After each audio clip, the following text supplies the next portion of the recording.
Alors, c'est-à-dire pour déterminer le nombre de moles d'une masse donnée, donc il suffit de faire le rapport N égale M sur M.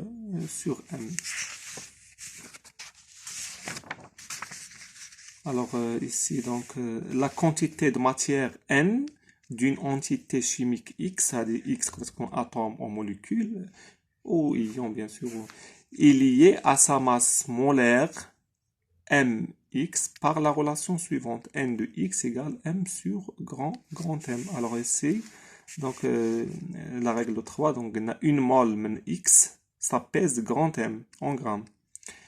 Donc une petite masse m et une masse m, ça correspond à quoi en termes de mol. Donc la règle de 3, ça donne que le n, le n c'est m fois 1 sur m. Donc n égale m sur m. Alors, هنا نقدروا ندومونديو parfois donc نحسبوا m على n, parfois on demande donc تنعطيوك n, m تتكون في الغالب محسوبة, donc تنعطيوك n تندومونديو le m, parfois on demande la masse, نعطيوك le nombre de moles et la masse molaire. Donc ici هاد la relation, ولكن هاد la relation par définition on peut la déduire à partir de celle-là. Alors, comme exemple, pour appliquer ceci, donc on a l'exemple 1, calculer la quantité de matière en aluminium contenue dans une plaque en aluminium de masse M égale 13,5 grammes. Donc, on donne la masse molaire de l'aluminium, c'est 27 grammes par mol, au mol moins 1. Alors, tout simplement, donc, on a appliqué la relation directement, N, le nombre de moles de l'aluminium, c'est M, la masse de cette plaque, sur la masse molaire. Donc c'est M, c'est 13,5 sur 27. Donc ça, c'est déjà en grammes. Donc, et ça, c'est en grammes mol moins 1.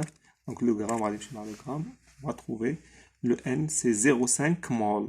Alors, c'est-à-dire cette plaque d'aluminium, il contient 0,5 mol d'aluminium, d'atomes d'aluminium. Alors là, ça va avoir des atomes. Alors, deuxième exemple, donc, exemple sur un atome. Ici, donc, le deuxième exemple sur les molécules.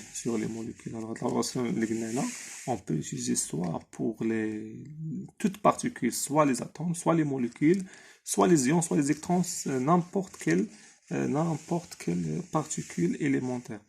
Alors, exemple 2. Un comprimé de vitamine C500. Donc la pharmacie, là, qui les comprimés de vitamine C500, 15 C1000. Donc, contient une masse M500 mg. C'est-à-dire 500, C500. C'est-à-dire les comprimés pèsent 500 mg. Alors, au C1000, c'est-à-dire les comprimés, ils pèsent 1000 mg. Alors, M égale 500 mg de vitamine C de formule moléculaire. Alors, la vitamine C a la formule brute là. Il contient 8 atomes de carbone, 8 atomes d'hydrogène et 6 atomes d'oxygène. Alors, la première question, c'est calculer la masse molaire de la vitamine C500. La masse molaire de la vitamine. Donc, on la masse molaire de la molécule.